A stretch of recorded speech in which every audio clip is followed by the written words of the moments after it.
Autour de la table, Gabrielle Cluzel, bonsoir. Bonsoir Pierre. Rédactrice en chef du site d'actualité Boulevard Voltaire. Bonsoir à Louis Osalter. Bonsoir Pierre. Journaliste politique au Figaro. Et bonsoir Marie-Estelle Dupont. Bonsoir Pierre. Merci d'être avec nous. Vous êtes psychologue clinicienne, psychothérapeute. Vous êtes auteur de Être parent en temps de crise, comment restaurer l'équilibre psychique de nos enfants.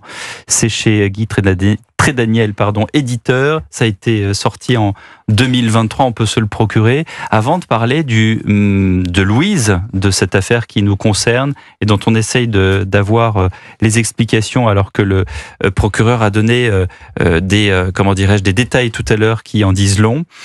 Cette affaire qui se passe en Seine-et-Marne, un enfant de 8 ans s'est présenté dans son école la semaine dernière muni d'un couteau de 20 cm.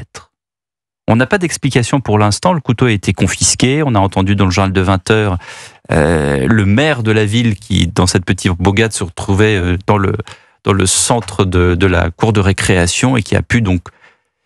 Mais un enfant de 8 ans qui prend un couteau de 20 cm, j'allais dire dans le contexte actuel de médiatisation de ce genre d'affaires, qu'est-ce que ça vous dit, Marie-Estelle Dupont? Alors, d'abord, ça me dit qu'il est en contact avec des informations de cet ordre et que donc, soit il y a peut-être la télévision pendant qu'il dîne avec ses parents, soit il a déjà accès à des réseaux sociaux ou des téléphones portables à 8 ans, ce qui est évidemment souvent le cas, mais très grave, et que donc il y a un phénomène de mimétisme et d'identification.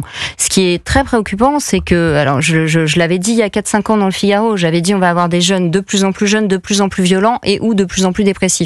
Et effectivement, il y a une réduction des compétences sociales qui est très importante. Même dans les maternelles, maintenant, il y a des menaces de strangulation, de se jeter par la fenêtre chez des filles comme chez des garçons. Donc là, pour le coup, ça n'a rien à voir. C'est pas spécifique aux petits garçons. On n'a pas de chiffres sur ce qui se passe dans les cours de maternelle, mais on observe les éducateurs, les élus de terrain, les psychologues. On observe, moi, les psychologues que je supervise me disent, mais on est submergé par la violence chez des mineurs de plus en plus jeunes. C'est-à-dire il faut pas confondre les causes princeps, les causes originelles et les amplificateurs. Les réseaux sont évidemment des amplificateurs majeurs. Mais les causes originelles, c'est pas les réseaux. C'est en fait ce qui fait qu'il y a de la place pour les réseaux à des âges si jeunes. Peut-être l'absence des parents, la baisse du niveau de l'instruction, la baisse de tout ce qui fédère dans la société, etc., etc. Donc, faut pas confondre le fait que les réseaux soient amplificateurs et le fait qu'ils soient une cause originelle. Il y a d'autres facteurs dans la société, dont on pourra parler, qui participent à cette violence de plus en plus grande chez les mineurs très jeunes. En tout cas, moi j'aimerais bien, on va bien sûr enquêter avec les services concernés d'Europe 1 sur cet enfant de 8 ans. On a entendu tout à l'heure le maire, Tony Pita, mais on aimerait bien savoir ce qui passait par la tête de ce petit garçon de 8 ans. On aura peut-être des réponses. Venons-en à Louise et surtout au profil d'Owen, 23 ans, qui est donc cet alternant en entreprise avec un BTS, qui a donc 23 ans, qui a en 2022 fait un vol, en 2021 c'était une tentative de vol, qui a fait un stage de citoyenneté, qui donc entre 2022 et 2025 est à l'abri, j'allais dire, des services concernés, puisque il ne fait pas de bruit. On l'a dit tout à l'heure dans les comptes rendus qu'a pu apporter Caroline Baudry pour Europe 1, ses parents n'ont jamais rien dit. On a entendu les témoignages de ceux qu'il connaissait, qui avaient eu quelques petits faits de délinquance, mais ses parents l'ont toujours couvert. Une information judiciaire est ouverte. C'est au juge d'instruction de décider ce soir ce qui va se passer pour la suite. Et puis, je pense, qui nous interpelle ce soir, c'est qu'il jouait à Fortnite, qu'il a été insulté visiblement par un joueur, qu'il était très colère en sortant, qu'il a voulu passer ses nerfs en rackettant quelqu'un. C'est là qu'il tombe sur Louise, et que parce qu'elle criait, c'est sa déposition à lui. Encore une fois, le juge d'instruction va faire tout un travail avec des psychologues comme vous qui vont travailler sur le dossier pendant de longues semaines, de longs mois. Et c'est là qu'il lui a donné des coups de couteau. Vous, Marie-Estelle Dupont, comment est-ce que vous voyez cette affaire ce soir ? Alors, en fait, vous avez dit quelque chose de très important. Vous avez dit les parents ont plutôt couvert.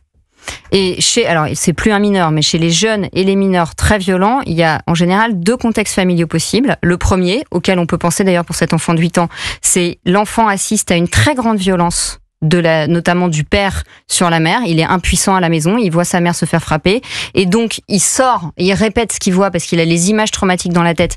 Il s'identifie à cette violence familiale, il la répète à l'extérieur. Deuxième contexte, il n'y a pas de violence entre les parents particulièrement, mais il y a une tolérance, il y a une forme de déni et de minimisation, ce qui semble être ce deuxième cas de figure pour l'assassin de Louise. C'est-à-dire qu'en fait, les parents savaient que leur fils dysfonctionnait de manière psychopathique, c'est de la psychopathie, il est incapable de tolérer la frustration. Donc c'est un psychopathe sans le savoir, sans lui-même le savoir. Qu'est-ce qui vous fait dire qu'il ne sait pas qu'il l'est ? Je sais pas.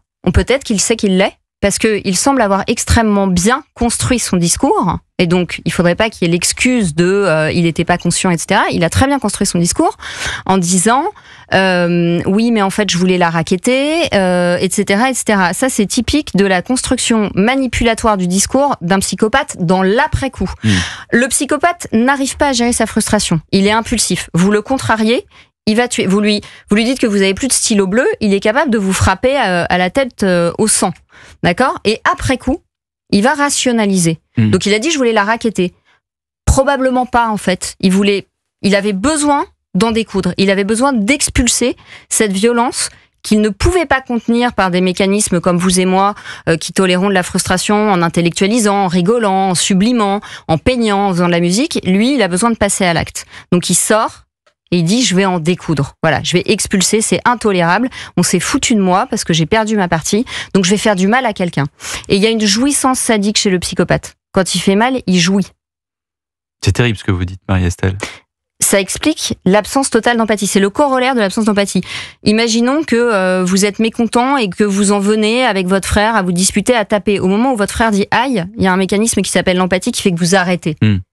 Vous arrêtez en cours de route. Lui continue. Elle crie, cette petite fille. Il continue. Jusqu'à la mort. Donc je ne sais pas s'il sait pas qu'il est psychopathe. En tout cas, il a un profil psychopathique. Pas d'empathie. Incapacité à tolérer de la frustration. Impulsivité. Et manipulation après coup dans le discours. Pour essayer de diminuer sa peine très probablement. En disant je voulais la racketter et puis j'ai pris peur quand elle a crié. Il n'a pas pris peur, ça l'a excité.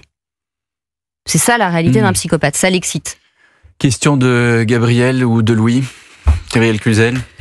Oui, est-ce qu'on peut pas quand même s'interroger ? Alors évidemment, moi j'ai pas les tenants et les aboutissants de l'affaire. Alors c'est toujours un peu dérangeant de parler d'une affaire sans bien connaître, mais s'il n'y a pas eu finalement une suite de déni de tous les intervenants qu'il a pu voir, la famille, l'éducation, on lit qu'il a été bon an mal an à l'école, mais qu'il fichait rien, disent ses professeurs. Puis le système aujourd'hui fait qu'il n'y a pas de sanction à l'école, donc les parents, il n'y a pas de sanction aussi parce que quand on est trop punitif, ben voilà, ça se passe pas bien, donc on est dans l'accommodement. Il arrive son BTS, pas d'alternance parce que il est dysfonctionnel visiblement, y compris dans le monde du travail. Et puis ensuite la justice aussi, qui d'une certaine façon l'excuse. Est-ce que c'est pas simplement de ne jamais avoir rencontré d'opposition dans sa vie ? Mais et avant tout ça, il passe à tabac sa petite sœur. Oui, mais il n'y a pas de mesure. Voilà, oui, mais justement. Et il n'y a pas de mesure prise dans la famille. Oui, mais c'est compris aussi dans le niveau de la justice, puisqu'il y a eu une main courante. Tout à fait. Et quand j'écrivais la semaine dernière à propos de l'assassin d'Elias que l'interdit est un dû à l'enfant qui vient au monde, on voit bien que cet enfant a presque été condamné à devenir un meurtrier, au sens où il y avait plein d'antécédents. C'est pas un schizophrène qui n'a aucun antécédent et qui un beau jour entend une voix qui lui dit tu dois tuer la personne qui est à côté de toi dans le métro. Il y a plein de signes qui sont minimisés, qui sont déniés, qui sont banalisés. Est-ce que les parents ont peur du qu'en dira-t-on et du coup ils couvrent parce que ils veulent passer pour une famille bien sous tout rapport et donc ça va mouronner comme un incendie ? Je ne sais pas, mais effectivement il y a eu un échec dans la famille, un échec à l'école et puis probablement une alternance rompue parce que ces traits psychopathiques faisaient que les liens au travail n'étaient pas satisfaisants. Et puis la justice qui croit qu'elle donne des chances en ne condamnant pas, alors qu'il est évident que si on veut donner une chance à un jeune qui commence à commettre des actes délictueux, il faut le sanctionner tout de suite, parce que sinon on l'incite à transgresser de plus en plus fort jusqu'à commettre l'irréparable. Donc l'idéologie qui dit on va lui laisser une chance, on va juste rappeler la loi, faut comprendre qu'on ne peut rappeler que quelque chose qui existe déjà dans votre tête et que pour un psychopathe, pour un mineur violent, justement la loi n'existe pas, parce que si elle existait dans sa tête, il s'arrêterait en cours de route. Donc, il y a un échec patenté de la famille à former un surmoi chez cet enfant. Et effectivement, tout le système scolaire et peut-être toute l'idéologie de la justice n'ont fait que favoriser la gradation de ces actes. Louis Alter. Vous avez parlé de la frustration et de l'incapacité de ce jeune homme probable à canaliser ou sublimer sa frustration. tous les agents au contact de la société, qu'ils soient éducateurs, qu'ils soient dans les services publics, constatent une intolérance grandissante des jeunes, mais aussi de moins jeunes d'ailleurs, et on le voit autour de nous, cette incapacité grandissante à gérer sa frustration. Comment est-ce que vous l'expliquez ça, et comment est-ce que vous l'expliquez notamment chez les jeunes, qu'ils soient mineurs ou non d'ailleurs, puisque là en l'occurrence on est dans le cas d'un jeune majeur? En fait, depuis 40 ans, on a progressivement détruit et sapé absolument tous les cadres qui pouvaient servir d'appui pour la constitution du surmoi adulte. Un enfant, il vient au monde avec un cerveau totalement immature, son système limbique qui gère les émotions est complètement immature, et donc c'est son environnement qui va l'aider à construire des cadres d'abord extérieurs, le nom de papa et maman, le nom répété de papa et maman. L'interdit, c'est ce que vous écrivez dans le JD News. L'interdit, c'est ce qui est dit entre nous et qui nous relie, qui va être petit à petit intériorisé, et à 24 ans, vous aurez normalement un surmoi qui vous dit oui, t'as très envie de la taper, mais ce serait mieux de pas le faire. Donc on a détruit tous ces cadres, on a dit il faut jouir sans entrave, il est interdit d'interdire. Voltaire écrivait déjà d'ailleurs que tout ce qui n'était pas jouissance c'était folie. En fait, il préparait l'addiction. Il préparait l'addiction au plaisir, et au plaisir de court terme. Donc on a cassé tous ces cadres, on a baissé le niveau de l'instruction, donc il y a moins d'appui intellectuel par la lecture, etc. Moins vous avez de mots de vocabulaire, et le champ lexical de ces jeunes violents est très pauvre. Moins vous avez de mots de vocabulaire pour exprimer vos émotions, plus vous êtes frustré. Moins vous avez confiance en vous, donc qu'est-ce que vous faites quand vous ne pouvez pas être le meilleur dans le positif, vous êtes le meilleur dans le négatif, donc vous tapez. Donc il y a ça. Il y a une déliquescence des liens sociaux. Et puis, vous rajoutez à ça que dans l'isolement et l'absence des parents et des jeunes souvent très seuls à la maison, on a pallié à ce vide pas par du sport, pas par des liens collectifs à l'échelle du village et de la cité, mais par des écrans. Et les écrans vont agir sur des circuits de récompense dans le cerveau où vous avez des shots de dopamine. Quand vous scrollez, vous avez un shot de dopamine à chaque fois que vous scrollez. C'est-à-dire qu'avec un effort minimal, vous avez une satisfaction cérébrale maximale. Quand vous demandez ensuite à ces jeunes d'aller sur un terrain de rugby, de s'entraîner dans le froid, de se lever tôt, pour avoir c'est plus dur. Beaucoup de satisfaction, mais au prix d'un effort moyen plus, c'est pas tellement motivant. Donc en plus, on entretient l'addiction avec ça. Mais encore une fois, les écrans ne sont pas la cause première. Une mère DRH, un père banquier et des gens qui le connaissaient par le passé. Écoutez ces témoignages recueillis pour Europe 1 par Jean-Baptiste Marty. Owen, il avait déjà des mauvaises fréquentations. Il a déjà roulé sans permis à Épinay. Ses parents, ils n'ont jamais rien dit. Il aurait déjà agressé et volé des téléphones à Massy à des jeunes filles. Ses parents ont toujours couvert, ont toujours rien dit.